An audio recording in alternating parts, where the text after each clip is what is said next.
congénitas idiopáticas de la columna. El término de artrosis, en algunos libros lo refieren como artritis o osteoartritis, pero técnicamente el término se llama osteoartrosis. Es una enfermedad degenerativa que va a presentarse principalmente en las articulaciones que soportan mayor carga de fuerza y de peso. Como se menciona acá, son eventos que se inician por los trastornos que parecen ser mecánicos y no inflamatorios. Según la fisiopatología, se menciona que pueden ser varias causas la probabilidad de este tipo de lesiones, pero uno más se inclina por la cuestión mecánica. Hay algunas veces puede ser por una cuestión inflamatoria, por hereditaria, tiene causas que vamos a ir viendo, pero parece que todo se va inclinando por la cuestión por desgaste articular.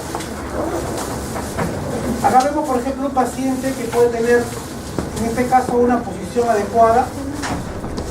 Tiene, en este caso, la descarga de fuerza son simétricas en ambos miembros inferiores, pero si tuviera un paciente con una dismetría, un miembro más alto que el otro, más largo que el otro, y más corto, qué sé yo, podemos hacer que la presión sea mayor por el miembro más largo.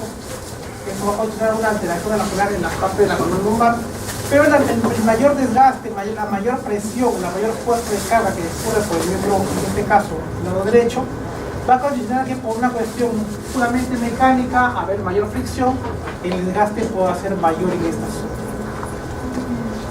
Se menciona que un desgaste articular, no solamente hablamos que la alteración es exclusivamente en la parte del hueso.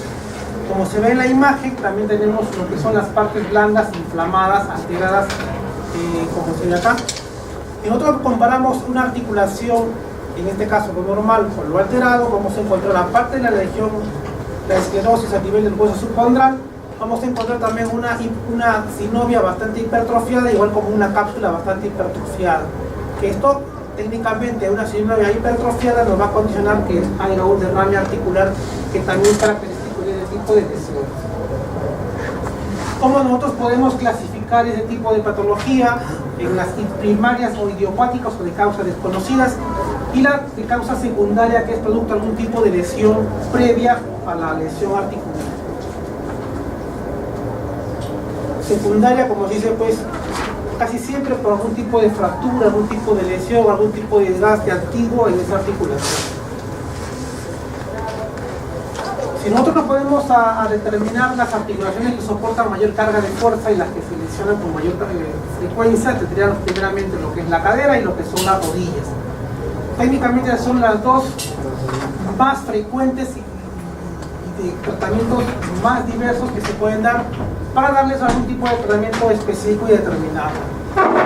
La artrosis de la cadera, o que también se le conoce como coxartrosis, es una desgaste articular de la articulación coxofemoral. Como se menciona, es una de las más frecuentes y lamentablemente, como es una articulación grande, potente, también lamentablemente tiende a maltratarse y a destruirse. La clínica principalmente se manifiesta por dolor, una limitación en los movimientos y empieza a haber una claudicación en lo que es la marcha. Su evolución, como toda artrosis, como es una enfermedad lenta, es una evolución lenta y de forma progresiva.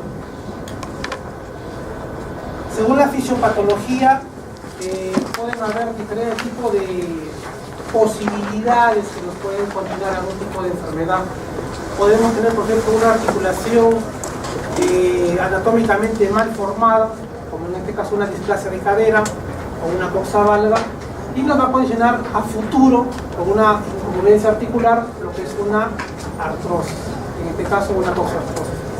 Podemos también tener una articulación metabólicamente mal estructurada, por lo tanto también va a condicionarnos este tipo de patología.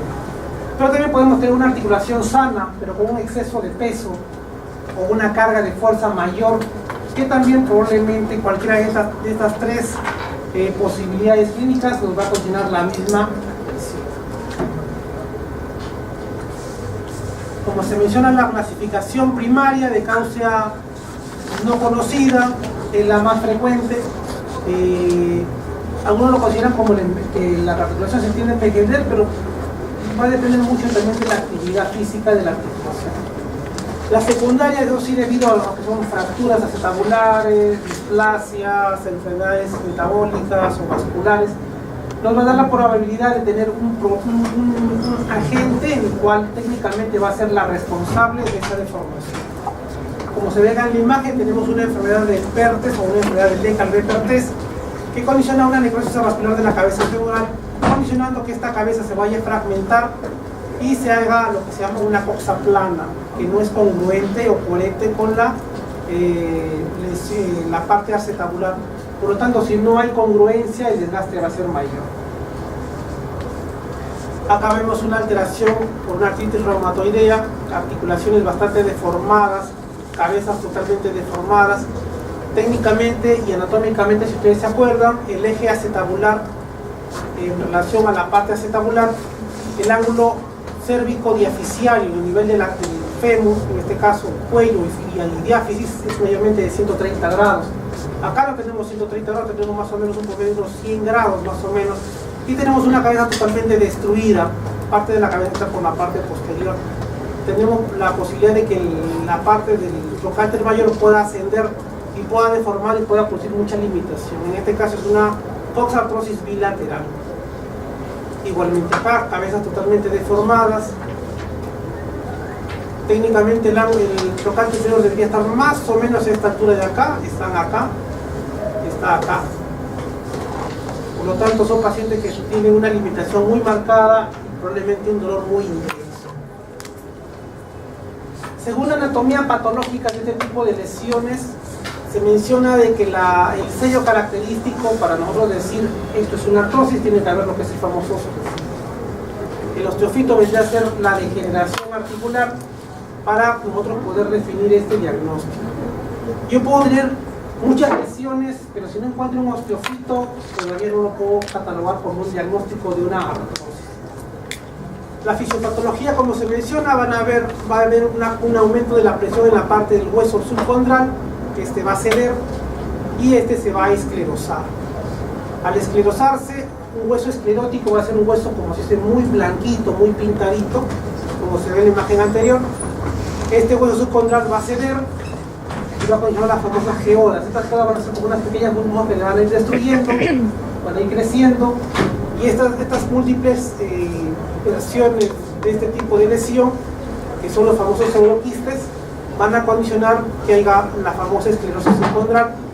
Va a haber reabsorción trabecular, el desgaste cartilaginoso también se va a encontrar presente, y todo esto va a condicionar el famoso pinzamiento articular, y la compresión de las dos partes óseas va a condicionar el desgaste del hueso subcondral, dando la reacción mecánica, como se menciona acá, del famoso osteofito. Que lo que técnicamente es una radiografía, que es un examen auxiliar bastante común y bastante cómodo para poderlo pedir, dar el diagnóstico definitivo. ¿Cuál es la clínica de esta enfermedad? Principalmente es el dolor. El dolor post-sinercia. ¿Qué significa post-sinercia? Que el paciente estando sentado no le duele, y al empezar a hacer su movimiento el dolor empieza a incrementarse. Entonces, después del reposo, aumento prolongado de la bipestación, y en la marcha va a haber dolor. En la literatura antigua se menciona que algunas veces las coxartrosis o artrosis de cadera, el dolor principalmente inicia a nivel de la rodilla. Por eso se menciona en la literatura antigua, donde dice la rodilla canta por la cadera.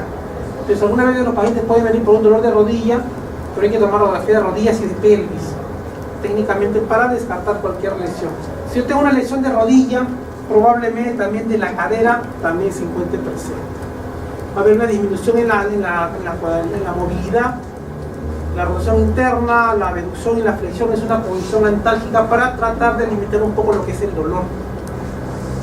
Claudicación en la marcha, pacientes van a estar cojeando, inestabilidad en el nivel de la cadera, pacientes pueden estar hasta con un bastón o con una muleta porque ya es muy limitante. Y bueno, pues en relación a la segunda, la disminución de la movilidad con ese tipo de posición, tenemos lo que es una algia natural por el dolor.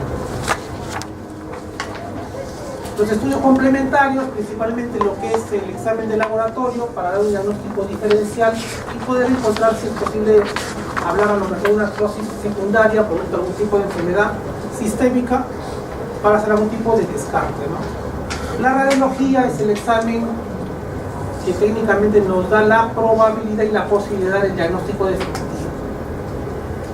En la radiografía, en este caso de la cadera, podemos pedir una radiografía de pelvis o una radiografía coxofemoral, que técnicamente nos va a dar dos incidencias, pero con la de pelvis probablemente nos dé una que es mucho más fácil de tomar y más barato también, le va a dar la posibilidad de dar un diagnóstico certero. Pero ¿qué es lo que yo puedo encontrar en una radiografía? Como se ve acá, las situaciones más frecuentes podemos ser la esclerosis del hueso subcondral, como se ve acá, esto blanquito, bueno, ven más acá, todo blanco que se ve, todo como pintado en la famosa esclerosis que nosotros podemos dar, que se encuentra principalmente en la parte de los bordes articulares. La osteofitosis o el osteofito, que es lo característico, una disminución de la luz articular, las geodas o los quistes del hueso adyacente y los cuerpos libres articulares o los ratones articulares, que son osteofitos que se han roto y están libres en la articulación. Los diagnósticos diferenciales de este tipo de patologías va a depender mucho de los exámenes de laboratorios patológicos que podemos encontrar. Una artritis reumatoidea, que es técnicamente uno de los diagnósticos más frecuentes que nos puede condicionar este tipo de patología. Una necrosis vascular, pero para eso tendría que tener una enfermedad de larga data, estamos hablando de una mayor. La gota, la enfermedad de Payet, los cuadros infecciosos, en este caso la osteomelitis, también nos puede condicionar alteraciones articulares que nos condicionan un dolor de cabeza. ¿Cuáles son los tratamientos específicos para este tipo de lesiones? Si nosotros tenemos ya una entidad primaria, ya una lesión estructural, una displasia de cadera, o un paciente que ya fue diagnosticado con una enfermedad reumática, yo lo que tengo que hacer en este caso es prevenir para que esta deformación de la articulación no sea tan florida. Entonces, si nosotros tenemos un paciente con este tipo de patologías, uno de los tratamientos preventivos vendría a ser el sobrepeso. Si el paciente tiene mucho sobrepeso, probablemente va a condenar muy rápidamente una alteración funcional de esa articulación. Pero ¿qué pasa si el paciente no lo hemos controlado en un buen tiempo y recién nos llega ya con esta lesión? Podemos hacer un tratamiento médico. Un tratamiento médico estamos a base de lo que es el peso, en lo que es la terapia física, lo que son sus analgésicos y sus antiinflamatorios, y alguna vez hasta un bastón de descarga para que la lesión técnicamente pueda ser llevadera, no sea tan limitante.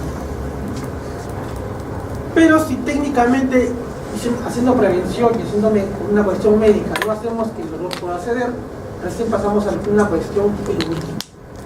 En una cuestión quirúrgica, técnicamente podemos optar siempre por lo menos agresivo hasta lo más agresivo. Lo menos agresivo puede ser una osteotomía, hacer un corte a nivel de la base del cuello, cambiar la cabeza femoral para que técnicamente el desgaste sea menor. Pero tiene sus indicaciones. Si es que con una osteotomía vemos que ya no hay posibilidad de hacer un diagnóstico o un tratamiento adecuado, podemos pasar, dependiendo del mecanismo o de la causa de la artrosis, podemos utilizar lo que es una artrodesis o que es un reemplazo articular o una artroplastía total o parcial de cadera. Cuando nosotros utilizamos una artrodesis, hay especificaciones que se mencionan cuando esta artrodesis es producida por un cuadro infeccioso, técnicamente la posibilidad de una prótesis no se da. Cuando yo tengo un paciente joven con mucho peso, que no baja de peso, un paciente que trabaja en cosas muy pesadas, probablemente una prótesis no le sea tan beneficiosa, porque una prótesis técnicamente bien cuidada tiene un tiempo de vida media más o menos de 7 a 10 años. Si es un paciente de 40 años, que va a vivir más o menos hasta los 80 años, probablemente sea reemplazado 4 veces. Y si es un paciente que no cuida su prótesis, por el peso, por el trajín o por la actividad física que pueda realizar, ya las múltiples operaciones de una articulación probablemente sea mucho más importante para el cirujano que para el paciente. Entonces ahí tendría que determinarse probablemente cuál sería lo más recomendable, o fijarle la articulación sin dolor y pueda hacer una actividad más potente y más fuerte, o poner una artroplastia de cadera y ver la posibilidad que eso se pueda malograr por la actividad del paciente. Eso ya depende de cada cirujano. Y también podemos utilizar, en este caso son pacientes ya de edad avanzada, lo que es una prótesis puede ser una total o puede ser una parcial. Y si por una cuestión bien determinada, por ejemplo, tenemos pacientes que están postrados, que no caminan, pero cuando les cambian porque están postrados, los movimientos condicionan mucho dolor en la zona articular, pacientes que no caminan, postrados, ponerle una prótesis es muy abusivo de su parte porque técnicamente ni siquiera la van a utilizar. En este caso puede utilizarse lo que es la operación de Girleston, que es sacarle la cabeza y dejarla libre, como si fuera una cadera balante, una cadera flotante. Técnicamente al paciente le va a dejar de doler porque ya no va a haber la presión de la zona articular y van a poderlo movilizar. Si el paciente está en la cama o está postrado, y el dolor va a ser bastante, va a desaparecer, si se podría decir. Pero esta operación de Girleston no está indicada en personas que caminan, eso sí. La gente con una de Girleston no lo puede hacer caminar porque no lo va a poder realizar. En este caso tenemos un paciente con una deformación bilateral de caderas, en este caso también está hasta luxada. En pacientes pequeños, por ejemplo, con displasia de caderas, nosotros podemos hacer techoplastías para poder mejorar un poco la posibilidad de que esta cabeza pueda sentar adecuadamente al nivel acetabular. Al hacer una techoplastía estoy trabajando a futuro, porque estos pacientes lo más seguro que van a requerir una prótesis a nivel cuando sean mayores, pero va a ser más fácil poner un componente acetabular en un hueso donde tengo más carne a que un hueso es totalmente plano. Entonces, técnicamente este tipo de cirugías van a ayudar muchísimo al paciente cuando es niño a hacer su actividad, pero de todas maneras al hacer una techoplastía no estamos haciendo una articulación nueva, sino estamos haciendo un soporte a nivel para que la cabeza pueda ser estimulada, pueda crecer y pueda valerse probablemente hasta los 30, 40 años, que van a condicionar bastante dolor. Esta es una osteotomía que se ha hecho con un par de tornillos y con un poco de injerto para que pueda sostener lo que es la cabeza. Acá nosotros podemos saber si nosotros tenemos un cuadro infeccioso, como hasta el uso de los implantes en cualquier tipo de fractura que está contraindicado, se le puede poner en este caso, estamos hablando de en este caso, si sería una prótesis no infecciosa, se le puede poner una placa con tornillo. En caso contrario, si sería un cuadro infeccioso, se puede hacer una prótesis solamente pelando la cabeza femoral, pelando el componente acetabular, poniéndolo en su sitio, se le puede poner un par de clavos cruzados, se le pone un yeso y eso técnicamente suelta solo. Pero si nosotros queremos ver la probabilidad de usar los implantes protésicos, sí lo podemos utilizar siempre y cuando no sea un cuadro infeccioso. ¿Cuándo nosotros utilizamos prótesis totales y cuándo utilizamos prótesis parciales? Una prótesis parcial se utiliza en personas que técnicamente no van a trajinar mucho, personas que caminan muy poco, que se movilizan muy poco, personas que a lo mejor en su cirugía tienen problemas de fondo, que no podemos tener una cirugía muy amplia, y sí podemos utilizar una prótesis total, una prótesis parcial, perdón. Una prótesis total es para que el paciente la utilice técnicamente con mucho mayor cantidad, de fuerza también. Una prótesis, como les digo, un tiempo de vida más o menos entre 7 a 8 años. Pero la prótesis es la última opción de tratamiento de este tipo de enfermedad. No es como una primera elección, es como una última elección. Entonces, ¿a qué le llamo una prótesis total? Es una prótesis que técnicamente tiene un componente femoral, como se ve en este caso, cabeza, cuello y vástago, y un componente acetabular. O sea, son dos componentes en una prótesis total. Una prótesis parcial o una prótesis que normalmente la que se llama la prótesis de Thompson, son prótesis que solamente tienen un componente femoral, más no se trabaja a nivel acetabular. Es una prótesis, por ejemplo, también hay dos tipos de prótesis. Prótesis cementadas y prótesis no cementadas. Cuando nosotros utilizamos la prótesis cementada y la no cementada, la no cementada se utiliza principalmente en personas jóvenes, técnicamente menores de 65, algunos lo mencionan así, porque si es que yo tengo la probabilidad de esas prótesis cambiarla, imagínense tener un tubo, que en este caso vendría a ser el componente femoral, sacar la prótesis y ver el tubo con el cemento que quedó por debajo para ver cómo lo sacan. O sea, es mucho más complicado y más complejo. Entonces, Una prótesis parcial, una prótesis cementada, se utiliza en personas de mayor edad y se calcula que probablemente sea su única prótesis que se va a utilizar. Y de 65 años para arriba, y dependiendo también de la calidad del hueso, se utiliza la prótesis cementada. Prótesis no cementada en personas jóvenes. Entonces, la prótesis, en este caso, es una prótesis no cementada, con un vástago largo, un acetábulo con pernos, en este caso, para fijar lo que es la cabeza. Esta es una prótesis parcial, una que tiene una cabeza bastante grande, es una prótesis de Thompson, que esto sí es cementado en la parte de abajo, pero se ve la interfase entre el implante y el hueso, una nube, que en este caso vendría a ser el cemento. Pero estas prótesis, por la edad y por el uso, tienden a protruirse, por eso en personas que caminan mucho no está indicado. La idea es utilizarlo para que la persona que es de mayor edad haga su actividad suave, con bastante cuidado, y se pueda movilizar sin dolor. Es otro tipo de prótesis, una prótesis también completa, total, con un componente acetabular, con un componente femoral. En este caso es una prótesis de revisión con un vástago bastante largo. Estas son prótesis bastante caras, y en este caso parece que esto fue un paciente con antiguamente un paciente que tuvo una fractura periprotésica, porque en este caso le han puesto el vástago largo y tres cerclajes para poder estabilizar la parte del hueso.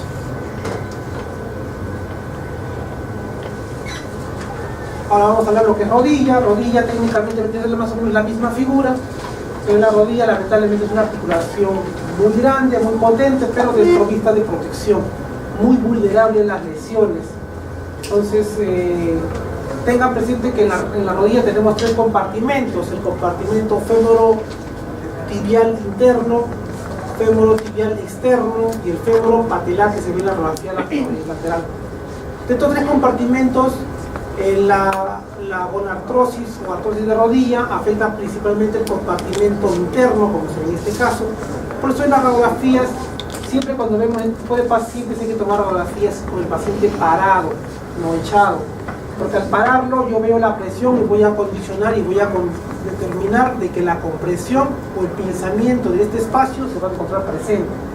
El paciente al estar echado pierde la presión y por lo tanto a lo mejor voy a ver una radiografía casi igual como esta, y técnicamente no me va a llamar la atención. Como se ve en esta imagen, lo más frecuente y lo más característico es la deformación en un genu varo, como se ve en este caso acá, con el pinzamiento o la disminución de la articulación, en este caso del compartimento interno en comparación al compartimento externo. Acá vemos ya casi una especie de anquilosis con los dos compartimentos totalmente afectados, sí condicionando una rigidez en este caso de la articulación. El cuadro clínico en este tipo de patología, también como se menciona, es el dolor. En este caso vendría a ser lo que es la deformación in varo, como se menciona. Puede haber crujido, un dolor en la zona, puede haber una atrofia muscular porque técnicamente los músculos ya no van a poder trabajar adecuadamente, y una rigidez y una limitación funcional del paciente. Pero acá principalmente lo que es el dolor y probablemente también el varo que se menciona en lo que es la rodilla. Pues estilo complementario, yo creo que una simple radiografía frontal y lateral nos da una buena posibilidad, y que una axial para ver lo que es la calidad de la patela, pero con una frontal y lateral yo creo que el diagnóstico es totalmente llevadero.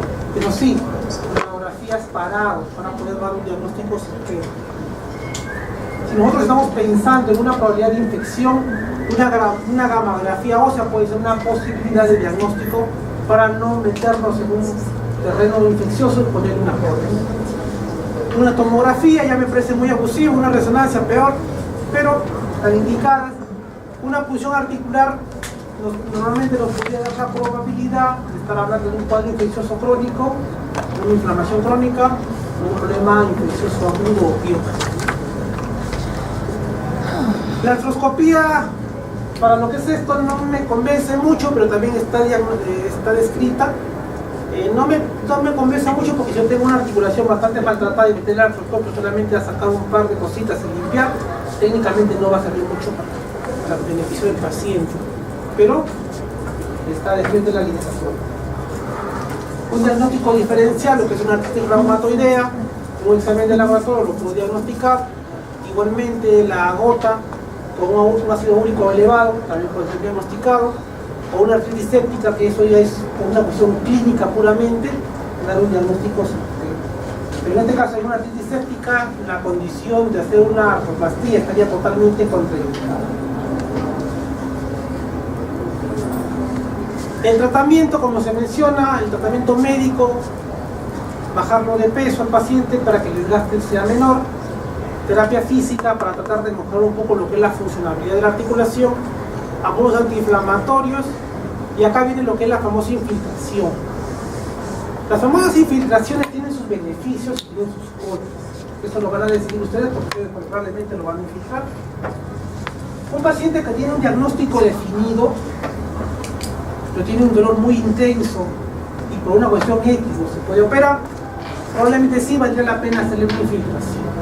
Una infiltración, tengan presente que se utiliza lo que es el corticoide de depósito, que tiene un efecto de un mes en el cuerpo, y lo que es silocaína, que es un efecto rápido. Por lo tanto, tiene dos efectos con el medicamento: hacer un efecto muy rápido con la silocaína y un efecto tardío con el corticoide de depósito. Uno puede infiltrar al paciente y el paciente se va con un dolor cero totalmente, porque está como si se anestesiada la rodilla, pero teniendo un diagnóstico definido. Pero si yo no tengo un diagnóstico definitivo, puede ser como no puede ser, como puede ser una lesión meniscal, como no puede ser, infiltrar, voy a esconder la sintomatología y voy a hacer que este paciente se maltrate más la rodilla sin darse cuenta, porque técnicamente no le va a molestar. Una infiltración, se menciona que de acuerdo a estudios, a partir de la tercera infiltración para arriba de cualquier articulación, y en este caso puede ser la rodilla derecha, que le hagan la tercera infiltración, por este uso del corticoide de depósito va a hacer que el tejido se debilite, se atrofie y hasta se puede romper. Entonces técnicamente podría ser una ruptura ligamentaria producto de una infiltración que en este caso fue ya sobreusada. Hay gente que le encanta la infiltración, pero tiene sus motivos y hay que especificarle al paciente cuáles son los beneficios y cuáles son las contras. Pero si ya con el corticoide, por ejemplo, ya no sirve, ya le sigue doliendo, técnicamente podemos pasar a uno que es un tratamiento quirúrgico.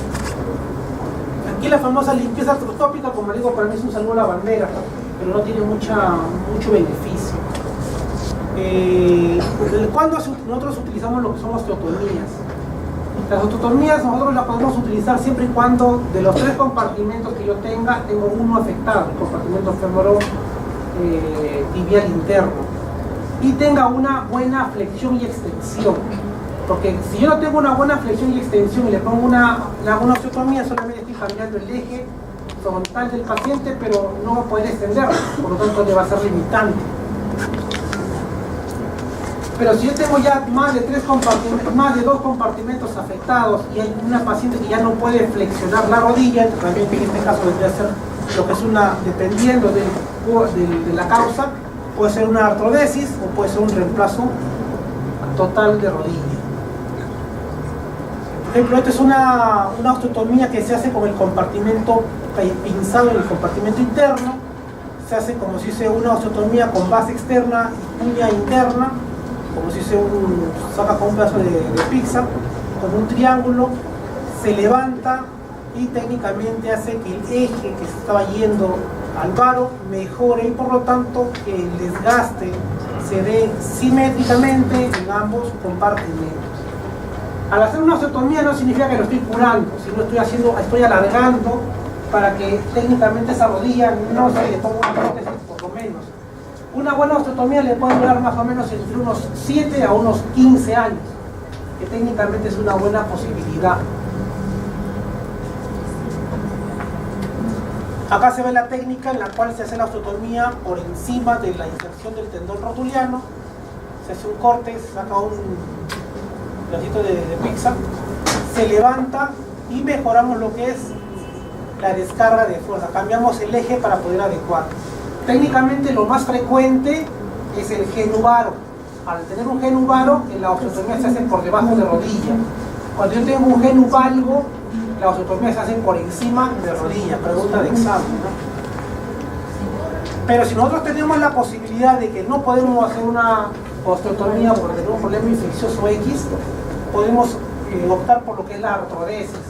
La artrodesis es la fusión de la articulación a través del cirujano soldando, fijando, uniendo una articulación. Técnicamente este paciente no le va a doler, pero va a perder lo que es la función. En este caso, en el otro lado vemos un clavo endomedular que pasa desde fémur hasta tibia, y en el otro lado solamente un par de clavos cruzados que estabilizan la articulación. Podemos utilizar también hasta barras con placa con tornillos, pero ya me parece mucho, porque esto ya es mucha manipulación. O caso contrario, un simple fijador externo, 3 arriba, 3 abajo, compresivo. ¿Por qué es compresivo? Porque los clavos acá están medio doblados para poder comprimir y estabilizar lo que es lo que fue la articulación. Pero nosotros también podemos utilizar lo que son las prótesis, en este caso prótesis totales, de ningún componente acetabular, un componente femoral y un componente tibial. Componente femoral, que sería acá, componente tibial, que sería acá. Y alguna vez se puede tener un componente patelar, como para que cuando haga la flexión y extensión no le produzca dolor. Este es el reemplazo de los cóndilos femorales y este es el reemplazo de los platillos tibiales, ¿no? En este caso vendría a ser el inserto, que es lo blanquito, que es de lo que van, en teoría va a tener que ser congruente con el componente femoral. En este caso vendría a ser una prótesis bicompartimental, que es lo más frecuente y lo más común que se utiliza. Esta prótesis unicompartimental antiguamente se usaba, ya no se usa, porque en vez de esto yo le puedo hacer una osteotomía y puedo mejorar un poco lo que es la descarga de fuerza y después a un tiempo X hacerle recién lo que es la prótesis total de rodilla. Tengan presente que la prótesis total de rodilla, las frecuentes y las más comunes son las que se utilizan como se ve aquí, pero va a depender mucho de la estabilidad que nos dé la articulación. Nosotros tenemos una pseudo-luxación con una prótesis de rodilla, con limitación de los ligamentos, en este caso los colaterales. El uso de este tipo de prótesis no va a ser efectiva. La que en ese tipo de casos utilizan son las prótesis bisagradas, que tienen una bisagra. Por lo tanto, esta bisagra hace la función de los ligamentos colaterales para que este paciente tenga una rodilla adecuada, estable y no sea una rodilla no funcional. Es una prótesis total, componente acetabular, femoral, componente tibial.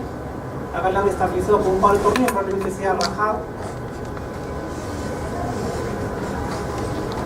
Pero las prótesis también, como les digo, no son como una primera elección. Porque para poner una prótesis así, tengo que raspar toda la parte cartilaginosa y dejarle moldeada para poner el inserto, en este caso femoral, y el inserto tibial. Y por una cuestión del destino se nos infectaron ese tipo de prótesis. Al sacar las prótesis van a quedar solamente hueso con hueso, ya no queda cartílago. Va a quedar un espacio más o menos de unos 6 centímetros y técnicamente ahí ¿qué hacemos? Pero siempre cuando se le ofrezca al paciente una prótesis como última elección, le puedo haber hecho la osteotomía, tratamiento médico, bastón, terapia, lo que quieran, ya como última intención recién en la prótesis.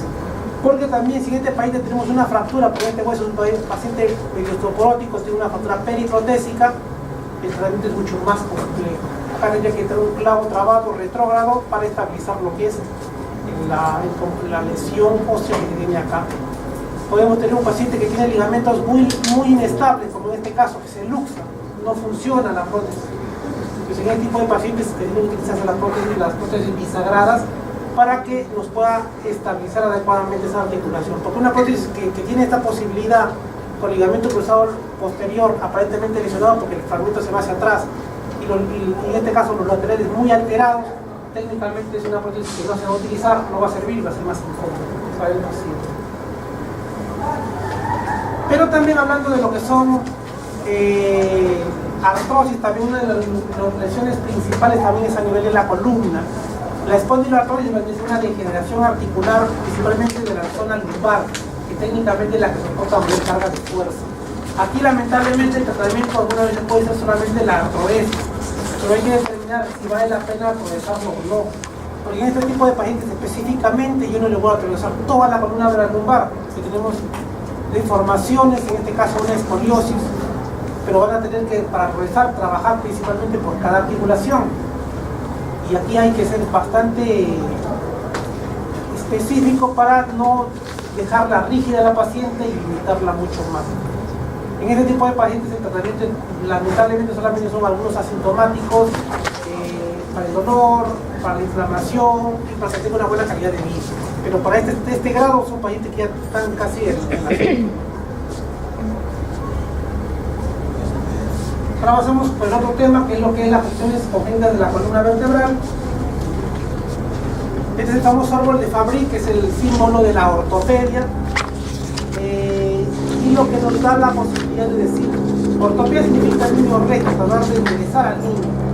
Si nosotros tenemos un árbol totalmente torcido, el tutor, que en este caso es la madera, tratar de enderezarlo para que el árbol crezca derecho. Casi similar a lo que es la columna vertebral. Un término de que normalmente nosotros vamos a utilizar y nosotros utilizamos, y ustedes lo van a utilizar, es lo que se llama la escoliosis. La escoliosis es una deformación lateralizada, una porción lateralizada de forma permanente. Permanente es lo que se tiene que llevar acá. Lo que pueden haber escoliosis posturales, que si yo mejoro, en este caso, si tengo un pie más grande que el otro, mejoro lo que es la alza en el calzado, la escoliosis automáticamente, que es compensativa, va a mejorar. Los tipos pueden ser no estructurales y estructurales. No estructurales cuando no tiene nada que ver lo que es la columna, o sea, puede ser por fuera de la columna, y estructural cuando es exclusivamente una alteración vertebral. Una escoliosis no estructural puede ser postural, que si al paciente yo le mejoro lo que es su postura, puedo mejorar lo que es su eje alterado. Puede ser compensativa, puede ser una dismetría de miembros. En este caso, el paciente puede tener un pie más corto que el otro y por lo tanto el paciente va a hacer una escoliosis compensativa para tener un punto de equilibrio adecuado. Puede ser ciático, un cuadro inflamatorio o irritativo. Puede ser un cuadro histérico, un problema psiquiátrico, un cuadro inflamatorio o infeccioso, también me puede dar ese tipo de alteraciones. Entonces son alteraciones que son por fuera del cuerpo vertebral. Una escoliosis estructural probablemente sean productos exclusivamente vertebrales o extravertebrales, como se menciona acá en lo que es lo congénito. Vertebrales cuando una vértebra puede ser una vértebra en cuña, que es una de las causas principales también, que puede tener también alteraciones abiertas o cerradas, en este caso con defectos neurológicos no. O también puede ser una fusión congénita de costillas que va a condicionar que la columna se deforme y tenga lo que es esta escoliosis. Tengan presente que la escoliosis puede ser de muchas causas, no solamente del hueso y de un cuadro infeccioso, una cuestión postural. Puede ser una alteración osteopática, una alteración en la calidad del hueso. Puede ser también problemas musculares, que nos van a ocasionar deformaciones de los vertebrales, problemas neuropáticos, problemas traumáticos, que son las causas. Si es una cuestión traumática, una causa principal es una fractura por aplastamiento, que también puede condicionar una alteración, porque los cuerpos vertebrales van a terminar van a perder lo que es su altura y van a deformarse principalmente. Problemas tumorales también, problemas torácicos también nos van a condicionar ese tipo de patología. La escoliosis congénita, por ejemplo, se puede producir, su desarrollo va a ser intraútero y puede presentarse en el nacimiento, ¿no? Pero normalmente en el nacimiento uno, si no lo examina bien al paciente, pues se les puede escapar. Pero si ya tenemos lo que son las tumoraciones, como en este caso la espina bífida, probablemente sea un diagnóstico mucho más fácil de poderlo dar. Técnicamente una de las características clínicas de una espina bífida, su localización más frecuente es lumbar baja, zona sacra. Va a haber un aumento, se menciona que en la literatura dice que va a haber unos pelitos en la zona de la lesión, una coloración un poquito oscura en la zona. Y si uno puede palpar, probablemente puede encontrar un pequeño huequito, la alteración en la función de la fusión de los cuerpos posteriores, los ambos posteriores. Puede también haber un aumento de volumen, como se ve en la imagen, cuando ya tengo un componente neurológico que está invadiendo esa zona. Y radiográficamente yo le puedo tomar una radiografía y voy a encontrar un ensanchamiento en la zona técnicamente en la cual se encuentra afectada, lumbar baja, sacra. A nivel de la columna también podemos encontrar lo que es la vértebra en cuña, condicionando una alteración en el eje, en este caso del paciente. Podemos encontrar múltiples fusiones vertebrales, que quienes van a conocer también lo que es una escoliosis,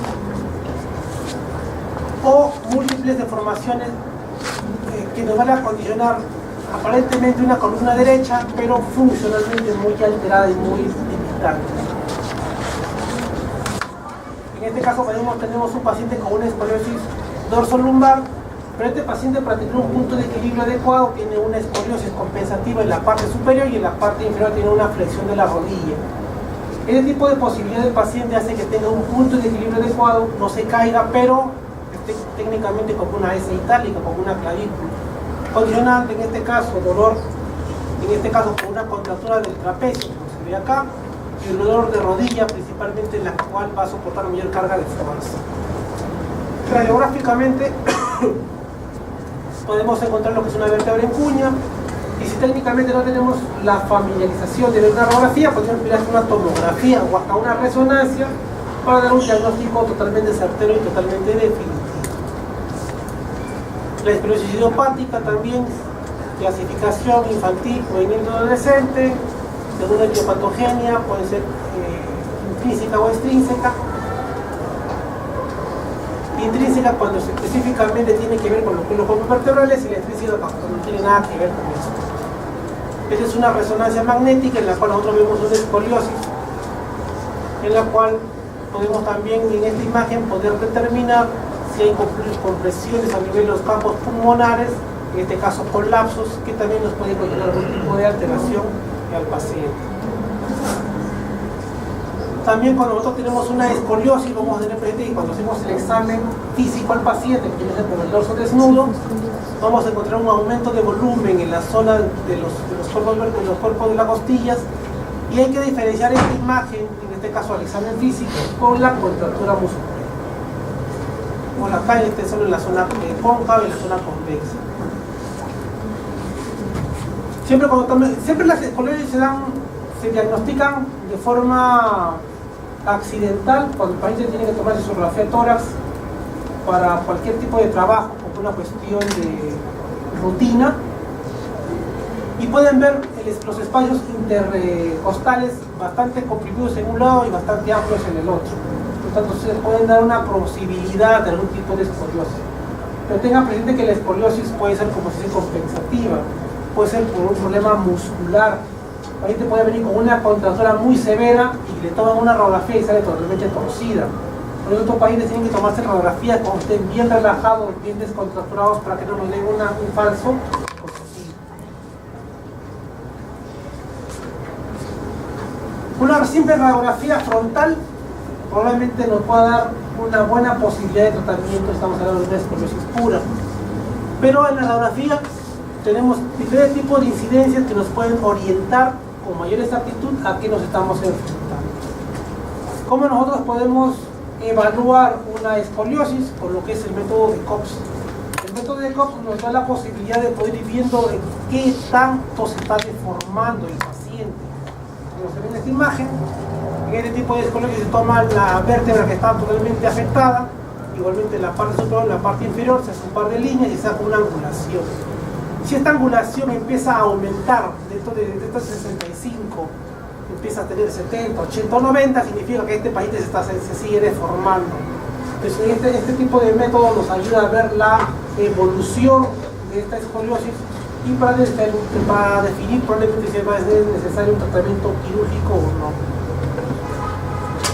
En este tipo de pacientes tenemos también curvas a nivel de la zona torácica, a la zona lumbar, y dependiendo de su localización van a tener diferentes tipos de nombres, ¿no? Como esta zona torácica derecha, zona lumbar derecha. Una doble curva, como se ve en este caso de acá, una curva mayor a nivel de la zona lumbar. Y como les menciono siempre al paciente, cuando se le va a examinar descalzo y con el dorso desnudo. Porque otros pacientes puede ser que manejen lo que son sus zapatos con alza, y al poder mirar al paciente puedo decir que este paciente no tiene nada, pero al sacarle el zapato ahí voy a ver probablemente la evidencia, como se ve en la imagen, una alteración a nivel de los cuerpos costales, como se ve aquí, diferenciarlo eso sí con la contractura muscular, y poder dar el diagnóstico de una cifoesclerosis como se ve en este caso.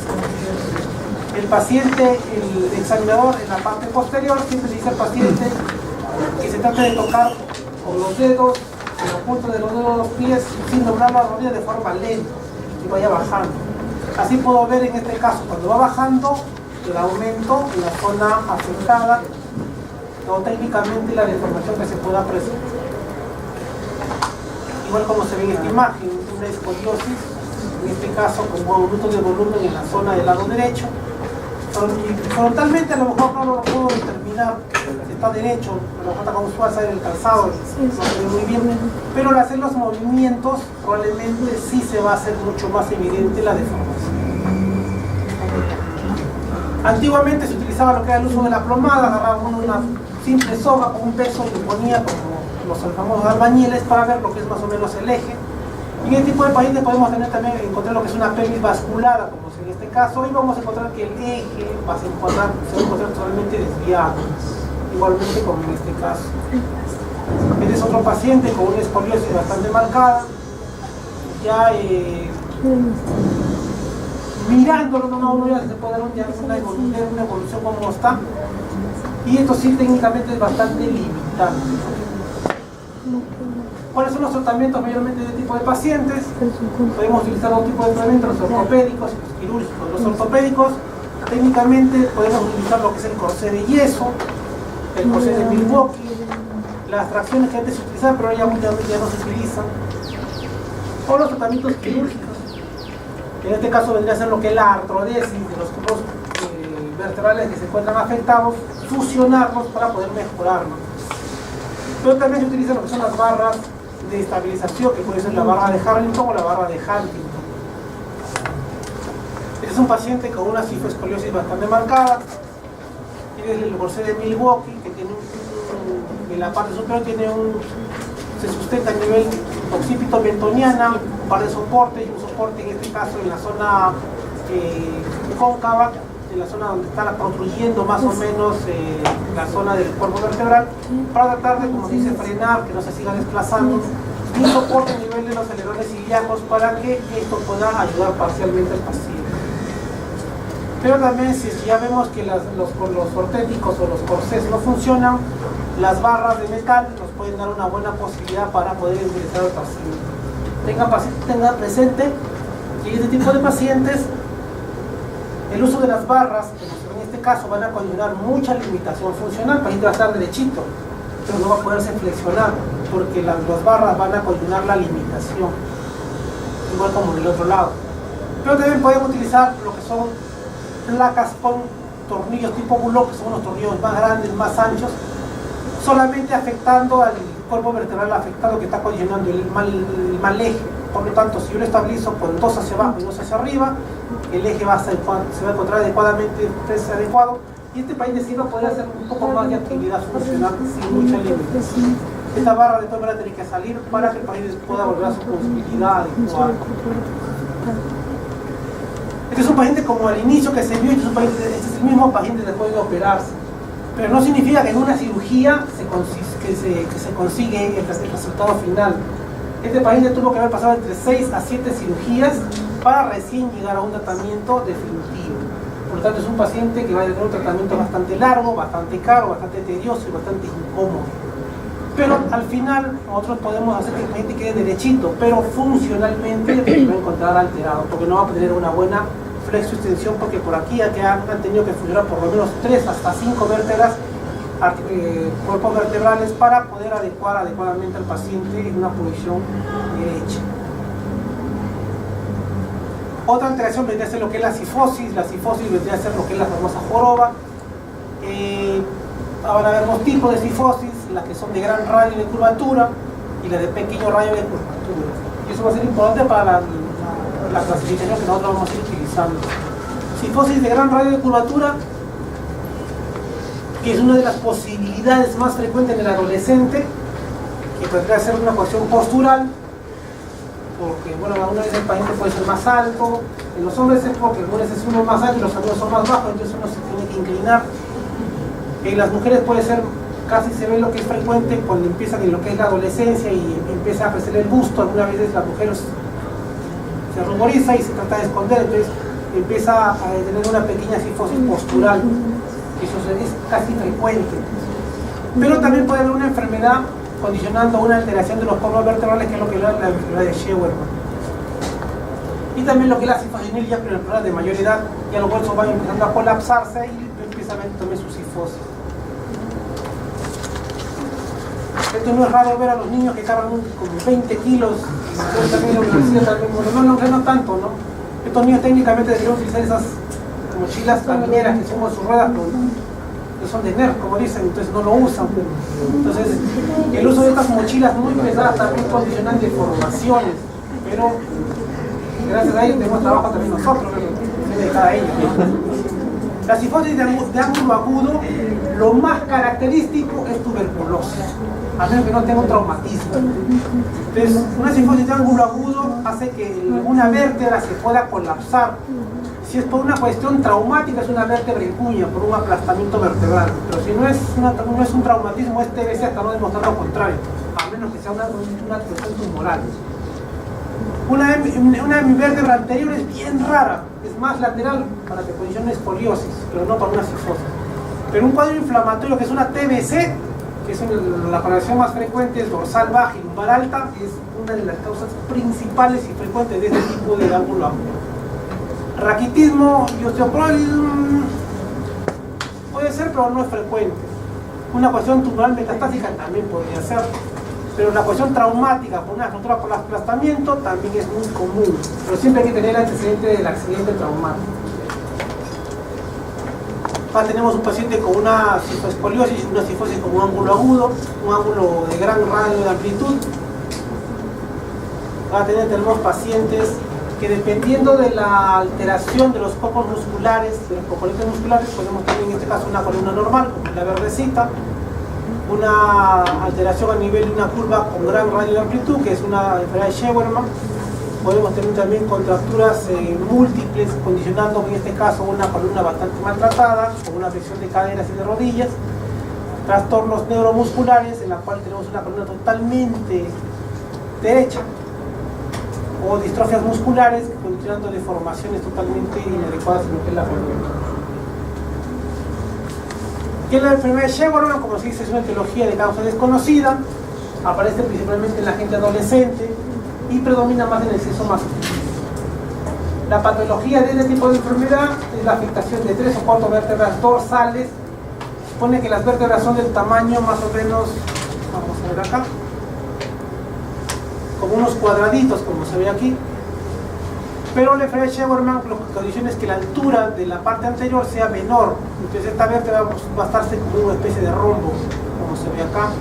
Por lo tanto, si yo tengo 3 o 4 vértebras comprimidas, voy a tener una pequeña alteración de ángulo agudo, que nos va a condicionar, ángulo de gran radio de amplitud, que nos va a condicionar este tipo de enfermedad. Si este paciente lo hago agacharse, que es lo que es normal, voy a encontrar este tipo de alteración. El cuadro clínico, principalmente la historia clínica, esto es, como se ve en la imagen, hereditario. Normalmente el padre lo tiene y el hijo también lo va a tener, en una buena posibilidad. La causa principal de lo que es ir a la consulta es la cuestión cosmética. El niño está un poco deformado. Y los dolores principalmente no son en la zona donde está la lesión, sino en las curvas compensativas, o sea, en la zona lumbar y en la zona dorsal, en la zona lumbar y en la zona cervical. Ahí sí duele, pero no duele en la zona dorsal. Se menciona que no hay alteración respiratoria porque tengo un amplio espacio a nivel de la curvatura de lo que es este tipo de alteración. Acá tenemos un paciente también con una enfermedad de Scheuermann, con la disminución de la parte anterior de los huesos vertebrales, condicionando una deformación o una pequeña escoliosis, una pequeña cifosis. El diagnóstico diferencial, hay muchas enfermedades que lo pueden condicionar, pero radiográficamente se menciona que nosotros podemos esperar hasta 35 grados de deformación. Cuando ya tenemos más de 35 grados de deformación, ya estamos hablando de un cuadro de cifosis principalmente. Cuando nosotros lo podemos operar, un tratamiento ortopédico, cuando tenemos hasta de 35 hasta 60, podemos manejarlo más o menos con lo que son los ortéticos, los corsés, semirrígidos, para poder mejorar el uso de lo que son los ejercicios de estiramiento, el chi, el pilates, el yoga o la natación ayuda muchísimo para que esto pueda elongarse, pueda mejorar. Pero si tenemos ya 80 grados de angulación, eso ya no funciona con nada, porque ya está mirando casi al piso. Por lo tanto, el tratamiento es una artrodesis, fusionar los cuerpos vertebrales afectados para tratar de mejorar un poco lo que es el eje de la columna, ¿no? Y a lo otro que es la cifosis, es decir, lo que es la lordosis, que es el aumento patológico de las curvas fisiológicas. En la parte cervical tenemos 36 grados y en la parte lumbar 50 grados. Cuando ya empiezan a subir este tipo de grados, tenemos que trabajar en lo que es también un tratamiento ortopédico y también trabajar en el tratamiento quirúrgico cuando ya el paciente ya con el tratamiento ortopédico la evolución no tiende a mejorar.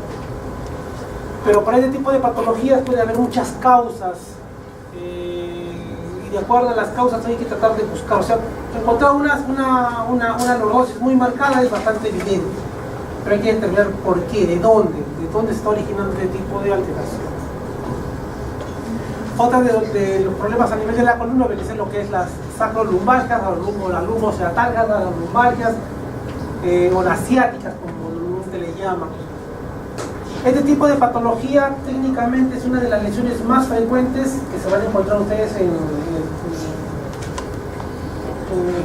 cualquier carrera que ustedes puedan tomar.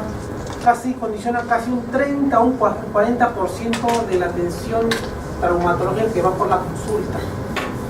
Y esto va a depender mucho yo siempre he dicho casi de 4 cosas principales: el sobrepeso, la postura, la actividad y algún traumatismo que se pueda presentar. Técnicamente, este tipo de pacientes, como se ve en esta imagen, el cuadro de dolor de espalda es algo, entre comillas, algo normal. Normalmente no debe doler la espalda, ¿no? Pero algunas veces ya ven la familia que el dolor de espalda es algo frecuente y común y algunas veces lo toma uno como si fuera algo normal. Esto va a depender mucho de lo que son las posiciones en las cuales uno se adopta para sentarse. Un paciente que está sentado semi-echado, como hay varios que están acá, condicionan que la espalda técnicamente al estar sentada siga trabajando. Una buena postura nos condiciona de que la espalda técnicamente descanse igual que las piernas. Pero si estoy semi-echado o no estoy derecho, tengo mis músculos trabajando. Igual como técnicamente uno duerme con un colchón que técnicamente no es duro, si es medio como una hamaca, el paciente también puede estar durmiendo, pero sus músculos siguen trabajando. Y esto condiciona contractura muscular, espasmo muscular y condiciona dolor. Si es un paciente que quiere hacer una actividad física fuerte, o se estira o hace un esfuerzo físico mayor, un músculo muy fatigado, condicionado, probablemente que el dolor sea mucho más intenso. Pero el dolor de columna puede ser de causas infinitas, o sea, hay que buscar la causa principal. El sobrepeso, la actividad física, la postura y los traumatismos es lo más frecuente.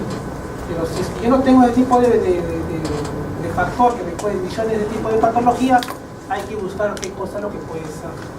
Puede ser factores de defectos de segmentación, o sea, defectos morfológicos de los cuerpos vertebrales, sí se puede ser. Puede haber problemas de efectos funcionales, como dice un miembro más grande que el otro, el embarazo, un vientre muy prominente, o si el paciente tiene un vientre muy prominente y una columna muy obesa, tiene que hacer que la columna busque un punto de equilibrio, o sea, hace que la columna la tira un poco para atrás, haciendo que los músculos se contracturen mucho más y condicionando lo que es un dolor. Procesos infecciosos, procesos tumorales, neoplásicos, degenerativos, N causas más. Eso hay que irlo buscando para poder determinar realmente si nosotros podemos encontrar el diagnóstico definitivo. Probablemente recuperando eso podemos mejorar el cuadro doloroso. Hay algunos pacientes que son, algunos médicos solamente tratan el dolor, que no buscan la causa. Este paciente técnicamente va a tener que tomar medicamentos de por vida y eso no es la idea. Dos términos muy similares, que es lo que es la espondilolisis y la espondilolistesis. Espondilo, que es vértebra, lisis, ruptura, listesis, desplazamiento. Por lo tanto, no son términos iguales. La espondilolisis es la ruptura de la parte interarticular y de los cuerpos vertebrales. Y la espondilolistesis es el desplazamiento del cuerpo vertebral. En este caso podría ser el promontorio, puede ser L5 hacia adelante. Según la clasificación de Witzel, la espondilolistesis puede ser la ísmica, que es la más común y la más frecuente, 2 a 1 en relación a hombres y a mujeres, Y la causa principal debe ser la fractura traumática aguda de la parte intraarticular.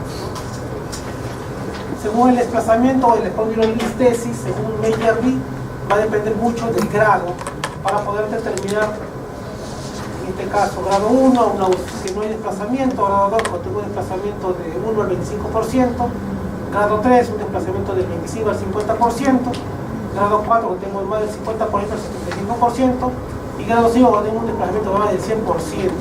Tenga presente que del grado 3 al grado 5, la probabilidad de que el cuerpo vertebral se está desplazando hacia adelante también tiende a arrastrar sus raíces nerviosas.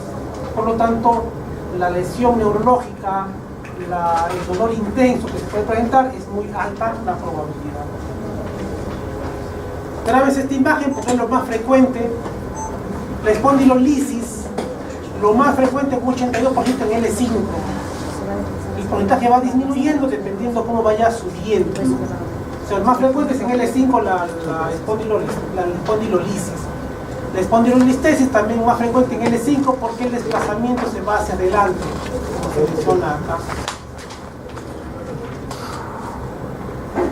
El paciente acude por consulta por dolor principalmente en la zona lumbar, y aquí ya no veo lo que es la famosa lordosis, sino veo un aumento de volumen, dándome una imagen un poquito diferente, y ustedes son bastante perspicaces al mirar, ¿no? Específicamente la parte lumbar.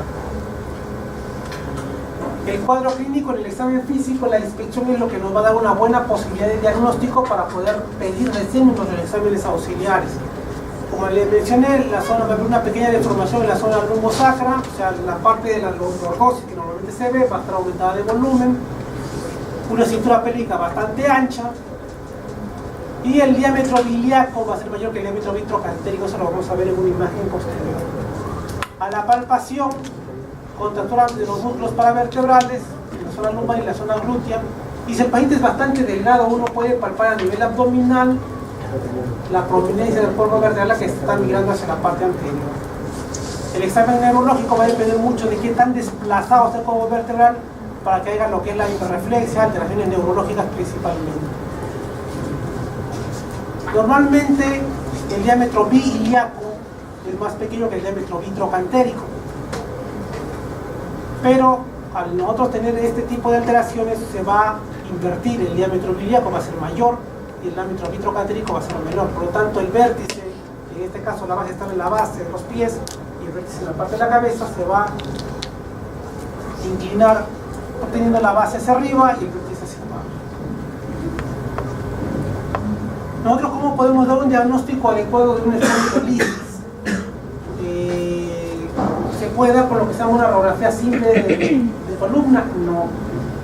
Normalmente la radiografía de columna tiene varias incidencias.